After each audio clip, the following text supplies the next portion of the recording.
Salut tout le monde, bienvenue à motoneige.tv. Cette semaine à l'émission, on roule sur le bord du fleuve Saint-Laurent, direction l'arrière-pays, dans la belle région de la Côte-Nord. Vous allez voir, vous le regretterez pas.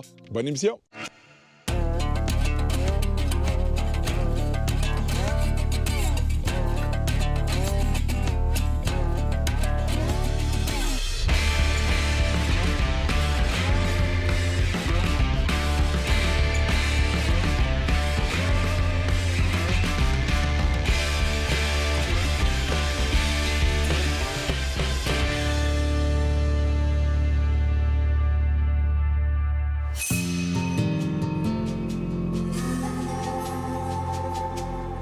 Les Escoumins, Côte-Nord.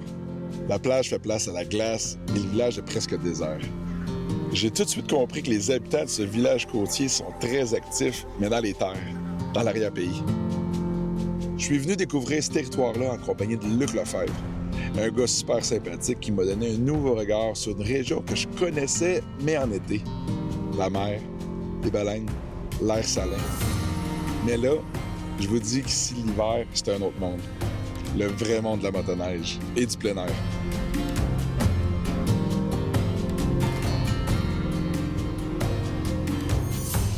Luc, merci de me recevoir ici aux Escoumins, dans la petite baie qu'on a en arrière de nous. Très, très bel endroit. On est venu d'ailleurs en moto ici pour motosport.tv, mais toi, c'est un peu ton terrain de jeu. Oui, exact. Toi, à l'origine, tu étais un gars de la ville? Oui. Ben oui, c'est ça, avec grosse transition. Explique-moi ça un peu. Ouais, moi, je viens de la Rive-Sud de Montréal. OK. Puis ça fait une vingtaine d'années que je suis établi. On s'est construit une maison ici, tout près du fleuve. OK. Wow. C'est le rêve, là, sur le bord de l'eau, Ouais. les baleines en avant. Exactement. Le fleuve. On est super bien. Les enfants ont grandi ici. Puis super belle vie qu'on a pu leur offrir. Puis ben là, c'est ça. Changement d'emploi. Puis là, je vis ici à temps plein. Puis on passe cette nouvelle compagnie. Là, puis, Ça s'appelle Authentica Tour. Ouais. Donc, tu offres des tours guidés, justement, à la clientèle exactement. européenne, c'est ça? Oui, c'est ça. C'est des tours tout compris. OK. C'est la prise en charge même à l'aéroport si besoin à Québec. Puis là, c'est la nourriture, c'est l'essence, c'est les motoneiges. Dans le fond, les clients, souvent, ils viennent d'Europe, puis on s'occupe de tout. Hey, Luc, parle-moi de l'emplacement ici pour les gens qui connaissent un petit peu moins les environs. Sur la carte, on se trouve où exactement? OK. On est 2 villages passés Tadoussac. OK. Donc, Tadoussac, c'est vraiment la porte pour la Côte-Nord. C'est la première ville, finalement, qui donne sur la Côte-Nord. Ouais, après le traversier. Oui, on est plus loin un petit peu. Fait que les Escoumins, nous, on est en face de Trois-Pistoles. Le fleuve. Le pic est là, le fleuve en face, c'est ça, exactement. Là, ici, c'est fou. Là. Nous autres, là, on a... Pour vrai, là, cette année, il vient d'avoir 2 bonnes tempêtes, mais on s'entend-tu que 3/4 du temps, il y a de la neige juste à la Côte-Nord puis en Gaspésie? Oui, vous êtes les premiers à avoir On est les premiers à en avoir, puis on est les derniers qui n'ont. Oui. Fait que pour vous, la motoneige, c'est un produit vraiment hivernal, un produit touristique vraiment important là, pour la région. Ben oui. C'est un moteur économique, là. Ben oui, absolument, parce qu'on voit souvent qu'il y a beaucoup de régions qui ont de la difficulté avec la neige. Oui. Puis ici, ben, elle arrive de bonne heure, il y en a tout l'hiver, puis ça finit tard. Ben oui, c'est ça. Toujours, ouais. Il y a toujours une belle qualité de neige. Côte-Nord, en plus, on n'est pas inondé, il y a beaucoup... Les conditions sont parfaites. Luc, on est sur le bord du littoral présentement, c'est superbe, mais là, on s'en va faire un petit peu de backcountry, j'ai l'impression. Ça se peut-tu? Oui, c'est ça. Là, je vais vous emmener rencontrer mon ami au complexe hôtelier Les Escoumins. Puis du complexe hôtelier, on peut partir directement, puis on s'en va... on peut partir presque tout le temps de nos maisons ou des commerces. Belle petite randonnée de combien de kilomètres environ? 35 km, je dirais. Oui, facile. Belle condition avec la neige qu'on a eue en plus. Absolument, là, c'est paradisiaque.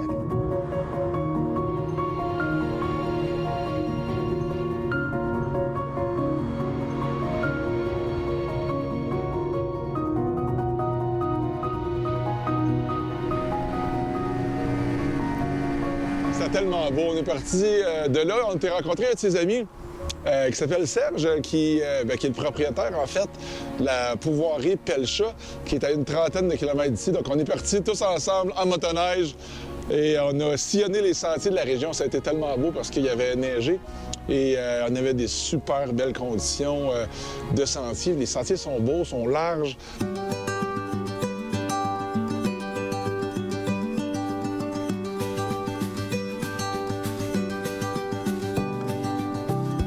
Là, Serge, ici, on est sur un chemin forestier ou c'est carrément une trail fédérée?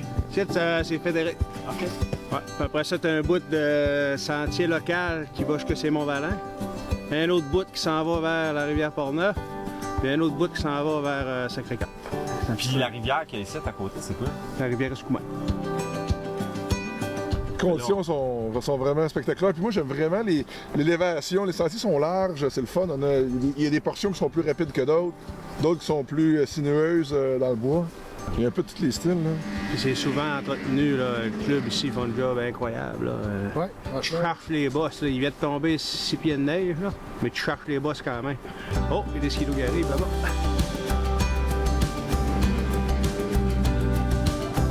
Je l'avoue, j'ai manqué de gaz. Ouais. La petite lumière, c'est tout ça dans le coin? C'est ça. OK.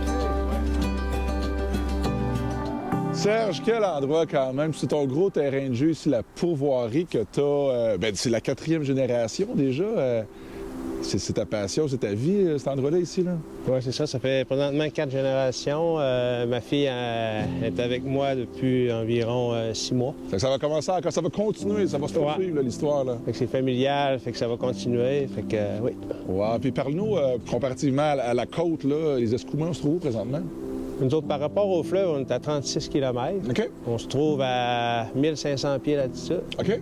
Tu parlais de motoneige, justement. Parle-moi du partenariat que tu as avec Luc, justement, pour attirer les touristes, leur offrir, justement, un package, si on peut dire, assez exceptionnel, là. Quand j'y ai fait visiter un petit peu la pourvoirie ici, c'est ce qu'ils recherchaient pour apporter les gens ici. Fait que la qualité, le confort, on marche tout au solaire, on a 2 pompes pour faire marcher l'eau, on a un puits artésien aussi, 2 frigos, parce que tout le confort est là. Puis ce qui est le fun avec l'arrivée de Luc et Catherine, c'est que Catherine Elle s'implique? Ben oui, elle s'implique et elle apporte la nourriture ici. Elle sur apporte place. la petite touche féminine. Fait que vous faites vraiment une belle équipe. C'est un bon partenariat pour toi, là. Et ce qui est le fun, c'est que le monde peut déguster un peu la région avec tous les produits locaux en Une plus. offre locale, vraiment. Ouais, fait que ça commence à être à la mode, ça. Fait que c'est vers là qu'on faut être pas comme les autres.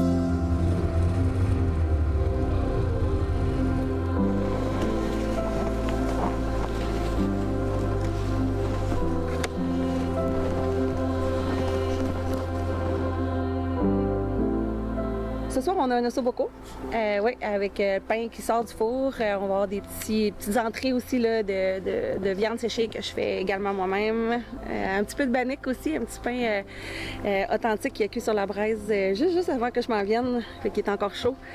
Bannique, c'est un petit pain aux saveurs autochtones, on va dire. C'est vraiment un pain ancestral fait avec pas grand-chose, mais qui est quand même assez nourrissant. Puis après ça, bien, Serge, il va avoir aussi là, une petite dégustation de sa truite, de ses lacs, de sa pourvoirie également. Recette secrète en passant. Ouais, recette secrète de Serge qui est vraiment tout le temps appréciée à toutes les fois qu'il a fait. Là. C'est vraiment un hit. Puis après ça, des petits desserts variés également, là, avec toujours les produits le plus possible québécois, local.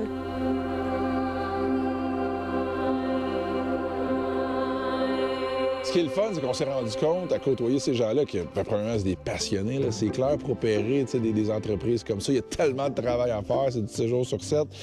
C'est des passionnés, mais c'est aussi des gens qui sont vraiment connectés au territoire, à la nature, qui aiment ce qu'ils font. Puis pour eux, c'est drôle parce que même s'ils travaillent beaucoup, pour eux, c'est pas du travail.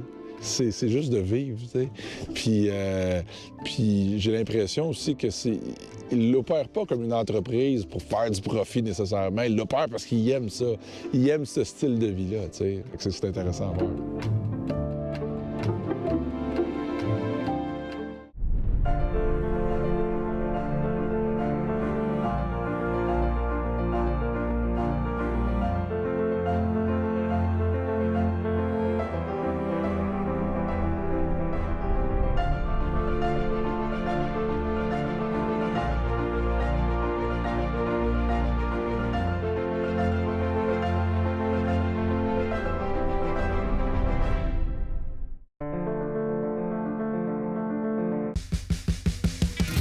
Découvrez le Québec et ses paysages féeriques à Motoneige. Un réseau de sentiers de 33 000 km parcourant l'ensemble des régions. Reconnu pour la diversité de ses parcours, la qualité des services offerts, la sécurité hors pair et un état d'entretien impeccable. Téléchargez e-Motoneige, l'application indispensable pour organiser vos parcours et partager vos itinéraires. Profitez aussi de plus de 700 points de service, découvrez une région et visitez ses attraits touristiques. Achetez votre droit d'accès en ligne au fcmq.qc.ca.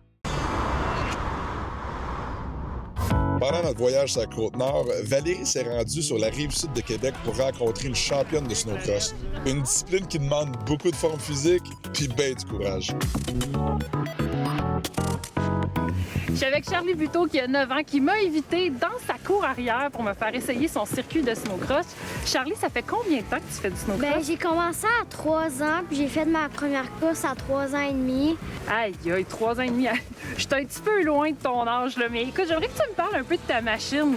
Moi, ma machine, quand j'avais 3 ans, j'avais un petit 200. Un petit 120? Un petit 120. Après, j'ai eu un 200, puis là, j'ai une grosse machine comme on voit là. C'est quoi la différence entre la machine peut-être pour les plus petits puis une machine normale que toi tu conduis? Parce que je pense que quand un adulte ou un professionnel pilote ce type de machine-là, il y a des particularités au niveau de l'accélérateur, là. Ouais. Le 120, il va beaucoup moins vite. C'est vraiment pour les plus petits, ceux-là qui commencent. Parce que le 600 RS, il va vraiment plus vite, là. Puis toi, il est barré, je pense. Ouais, moi, il est barré, là. Donc là, moi, quand je l'essaie, je peux aller un peu plus vite qu'elle. Mais c'est le fun parce que tranquillement, on peut prendre un peu d'expérience. Ouais. Donc, Charlie, quand on veut se positionner puis piloter cette motoneige-là, comment on se place? Montre-moi-le. Dans le fond, tu te mets comme ça, les 2 doigts sur le break, le pouce sur l'accélérateur. OK. Puis tu donnes ton gaz égal, puis...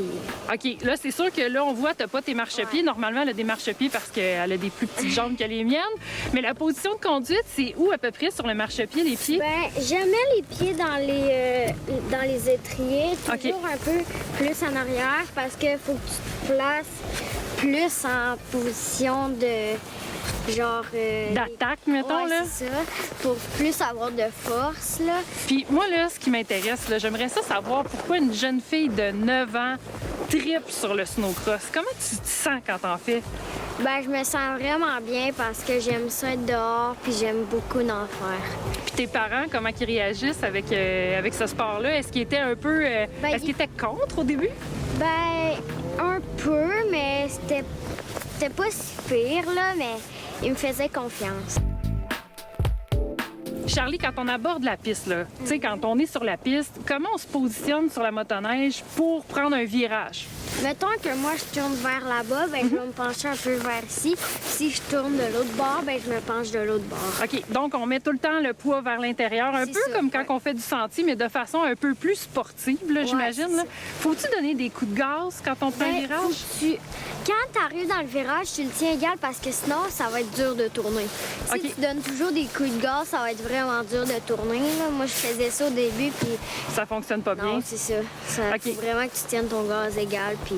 Donc, gaz égal dans les virages, puis je pense que c'est la même chose quand on arrive pour faire les jumps, là. Ouais, gaz égal dans les... Quand t'arrives, admettons, t'arrives un peu trop vite, tu fais juste un peu lâcher le gaz, puis là, tu vas faire le jump, puis ça va faire comme si de rien. Faire du snowcross, c'est pas mal plus difficile que ça en a l'air. Mais sincèrement, c'est tout un sport de compétition. Ça prend un cardio de feu et surtout du front tout le tour de la tête pour foncer à toute vitesse dans les bosses et les virages. C'est tellement physique, là. C'est tellement physique, intense. Ça sollicite tout, faut que tout tu vois, faut tout que tu anticipes, faut que tu penses à où te placer, faut que tu adaptes ta vitesse. Puis l'accélération, c'est pas comme sur une motoneige normale, là. C'est tout ou rien. C'est tellement essoufflant. Moi, le snowcross, là, je vais te le dire, là, c'était un rêve que j'avais. Puis je suis extrêmement contente que tu aies pu m'aider à faire ça puis à réaliser ce rêve-là. Merci. Je suis littéralement en admiration devant ma jeune instructrice qui me partage sa passion.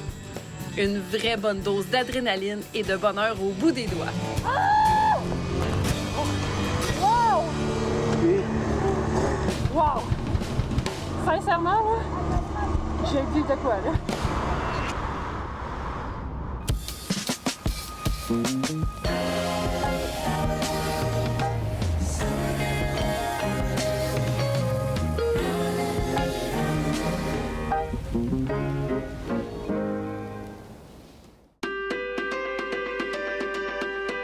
Sur les sentiers de motoneige comme sur la route, on respecte les règles de sécurité et bien sûr, on adapte notre conduite aux conditions de température. Malgré tout, un accident, ça peut arriver. Si ça arrive, qu'est-ce que je fais? La première chose à faire, c'est de vérifier si personne n'est blessé. S'il y a des blessés, tu appelles le 911 immédiatement. Ensuite de ça, la deuxième étape, c'est vraiment de t'assurer de sécuriser les lieux. Donc, tu envoies des personnes en avant et après pour ralentir la circulation puis avertir les autres motoneigistes qu'il y a un accident. Après ça, bien évidemment, il faut que une fois que tout le monde est sécurisé, là, tu remplis un constat amiable. C'est plus simple, mais en sentier, c'est pas toujours facile. Fait que Intact, on a développé une super application qui te permet de prendre des photos, des documents puis des dégâts sur ta machine pour remplir ça de façon très, très simple. Bien, c'est très simple, effectivement. Merci beaucoup, Alain. Avec plaisir.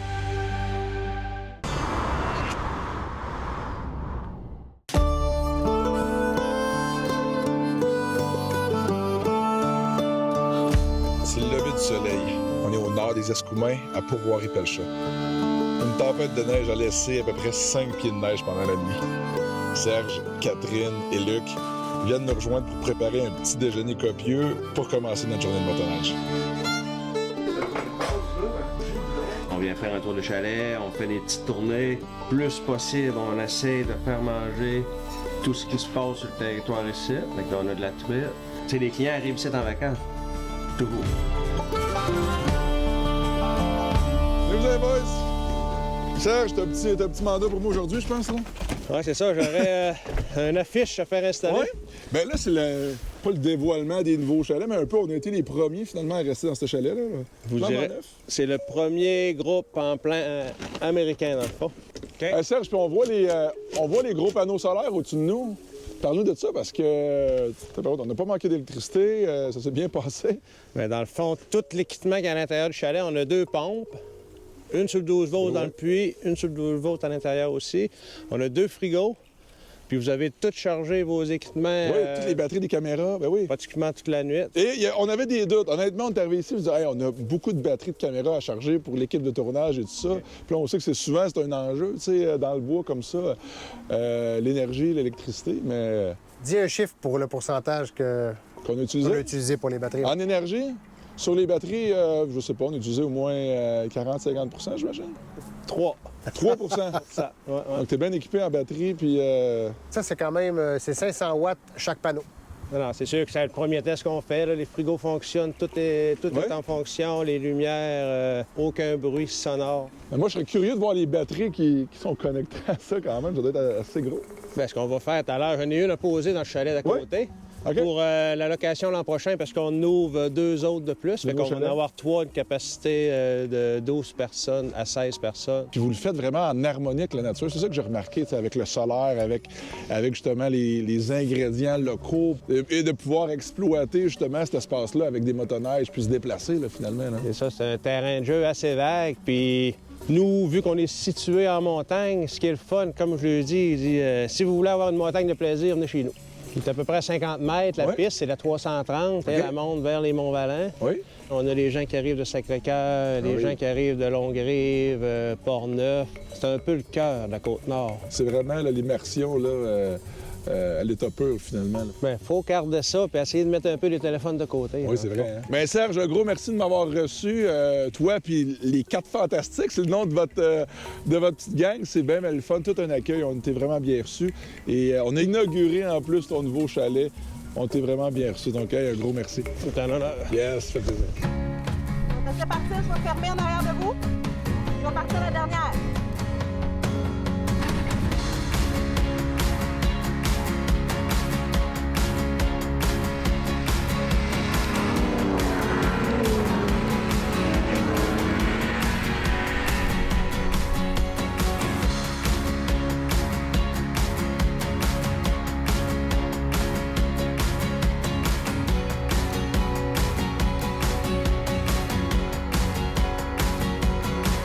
En quittant la Pourvoirie, on s'est rendu compte que les sentiers étaient impeccables.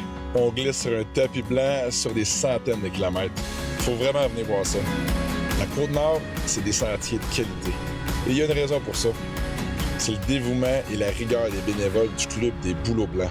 Martin, tu es bénévole ici au club des Bouleaux Blancs, le club de motoneige du coin.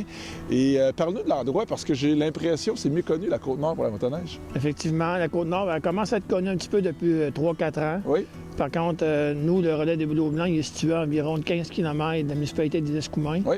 On est vraiment centré sur la Haute-Côte-Nord. Oui. Après ça, on a aussi l'Hors-Piste. Oui. L'Hors-Piste qu'on surface ce sentier-là pour se rendre là aussi.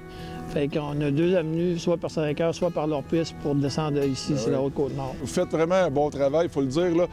On vous lève notre chapeau parce que la qualité des sentiers est vraiment exceptionnelle. Ici, c'est à découvrir.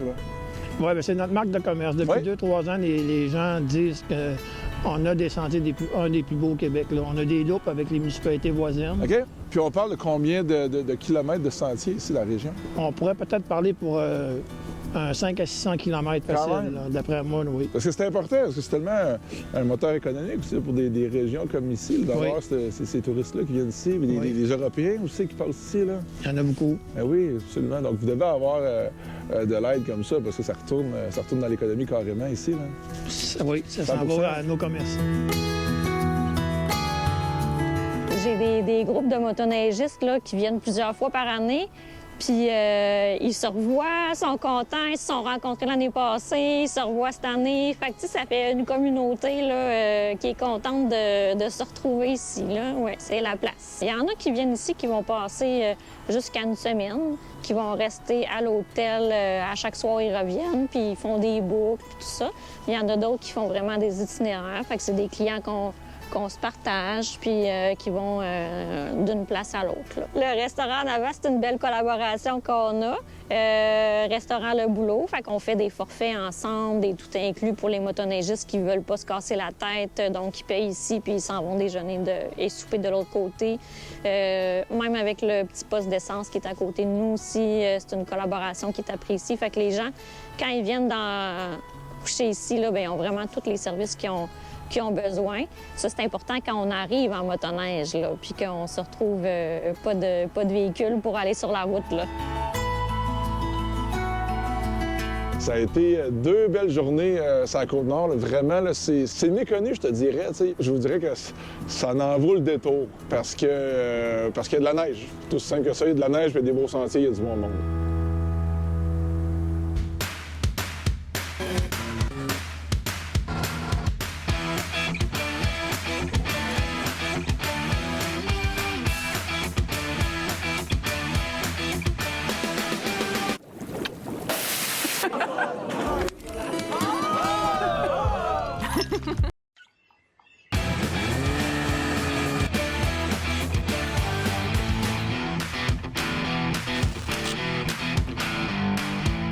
Une journée d'hiver au Saguenay-Lac-Saint-Jean.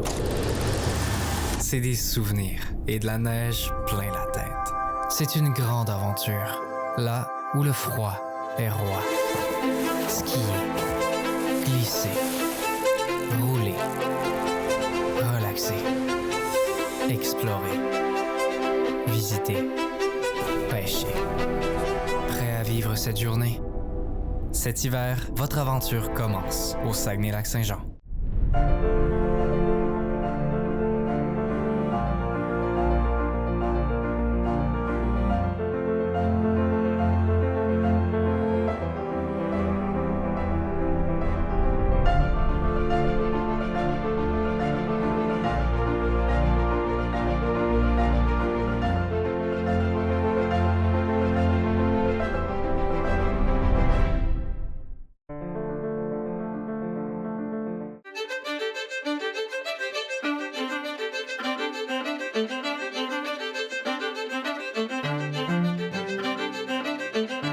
Depuis le début de la saison, on a traversé des centaines de kilomètres, puis j'ai constaté qu'il y a plusieurs sentiers qui traversent des terrains privés et particulièrement des terres agricoles. Je me suis rendu chez un agriculteur pour discuter des enjeux des droits de passage avec lui. Rien de mieux qu'aller à la source pour avoir les bonnes réponses à mes questions. Jean, on est sur le terrain de ta ferme. Présentement, parle-nous un peu, on se trouve où exactement sur la carte? On est à Saint-Hyacinthe, précisément à Sainte-Rosalie, qui a été annexé avec Saint-Hyacinthe. Ici, on cultive 290 acres, quasiment 300 acres. On fait du blé, on fait du blé de printemps, on fait du sec d'automne, du maïs puis du soya. En plus, comme si c'était pas assez, tu es aussi le président du club de motoneigistes ici à Sannes. Parle-nous de ton rôle ici en tant que président. Le rôle en tant que président, c'est un peu ambassadeur du club. Régler les problèmes qui peuvent survenir en cours de saison avec une super de bonne équipe. Oui. Puis tu es aussi bien placé pour connaître les enjeux, je pense, que les agriculteurs font face avec les cultures, avec le vagabondage, comme on appelle. Hein? Oui, le vagabondage, ça, c'est un problème qu'on rencontre depuis quelques années. Il y en avait avant, mais on n'en parlait pas. OK. Jusqu'à l'avenue des cultures d'automne. OK. Culture d'automne qui commence à être pas mal populaire parce que, d'un, il y a un gain de plus pour le producteur, mais beaucoup de risques. Quand les producteurs autorisent un sentier de motoneige à passer, on essaye d'éviter les champs de culture d'automne. Fait qu'on se réajuste au fur et à mesure. Tu sais, les clubs, là, on met de l'effort épouvantable à faire des sentiers puis à baliser. Oui. Faut rester entre les baillettes. Faut respecter. Faut rester entre les baillettes parce que les droits de passage sont mis en péril. Oui. Bien, dans un champ, il faut que tu dises que quand il y a une culture, mettons, de foin, de blé, de seigle, des cultures d'automne puis des cultures qui poussent année après année, c'est quand tu passes avec ta motoneige, tu te trouves à compacter la neige, qui se trouve à écraser la couche d'air pour le plant. Fait qu'au printemps, ce qui arrive, c'est que le plant, il suffoque. Quand tu arrives à la récolte, c'est la même variété, mais à 2 maturités différentes. Okay. Quand on livre chez le marchand de grains, il faut que ça soit uniforme. Tu sais, c'est des cultures qui ont une plus-value. Ouais. Et je pense qu'il faut sensibiliser les motoneigistes à cet enjeu-là parce que je pense pas que c'est tout le monde qui est capable de bien saisir justement l'enjeu puis de se mettre à la place justement des agriculteurs. Oui, c'est justement. On recule de, mettons, 40 ans, OK? C'est gros, là. Mais il y a 40 ans, tout le monde avait un mononcle ou une matante qui avait une ferme. Ouais. Fait que le monde était plus sensibilisé. Aujourd'hui, tu sais, moi, je suis un ancien producteur laitier. Aujourd'hui, dans la région, il se fait autant de lait, mais avec la moitié moins de ferme. Tu sais, ça l'a grossi. Ouais. Fait que tu as de moins en moins d'individus qui pratiquent ce métier-là. Fait que c'est normal un peu qu'il y ait de l'ignorance, faire attention aux mots, là, mais je pense que c'est un peu ça qui arrive. Quand tu arrives au printemps, puis tu vois la trace de motoneige partout ce qu'elle passe, puis rendu au mois d'octobre, tu vois encore la trace. Ça, c'est des pertes financières. OK. Comment tu fais justement pour sensibiliser les membres de ton club aux enjeux puis d'éviter ces pratiques-là? Dans le club à Sannes, on a une particularité. On est tous des agriculteurs. OK. Fait que ça nous aide. Quand on arrive à nos réunions, on invite nos membres à venir, les directeurs à venir, surtout ceux qui plantent des baguettes, de quoi de même, puis on les informe de ça. Oui. Puis quand les gars plantent les baguettes à l'automne dans des champs, puis ils sont pas sûrs, puis qu'ils ont le droit de passage, ils nous envoient des photos, puis on réagit tout de suite. Puis bien des fois, tu sais, on a des agriculteurs dans toutes les régions, puis le monde agricole, c'est un petit monde qui se connaissent tous. Oui, j'imagine. OK? Fait que on l'appelle, le gars. Là, il dit « Hey, j'ai oublié de te le dire, mais c'était du blé qui était là. » OK, ben là, si on passe aux côtés, dans l'autre champ, t'es correct. Fait que là, veut pas, là, ça amène des infrastructures. Fait que là, il faut pogner le pont, le changer de place ou refaire un autre pont. Fait que nous autres, ici, dans le club, sur 300 km, je te dirais, il y a au moins 25 km qu'on s'amuse à jouer à Tetris. Oui, c'est ça. Là, le parcours, etc. Oui, les parcours changent. Puis on n'a pas le choix. Sinon, des sentiers de motoneige en Montérégie, oubliez ça. C'est ça. Il faut que tu deals avec ça. Tu n'as pas le choix. Bien, écoute, un gros merci de m'avoir reçu dans ta ferme. Ça a été super intéressant d'en apprendre justement sur l'importance de respecter les balises, les sentiers. Donc, on évite le vagabondage parce que c'est très important. Puis ça peut mettre en péril aussi le droit de passage. Oui. Un gros merci. Pas de problème. Yes, à la prochaine.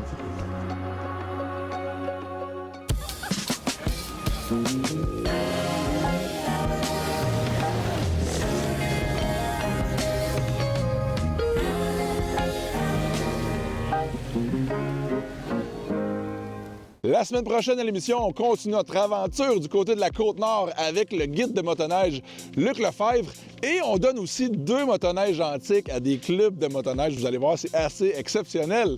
À la semaine prochaine!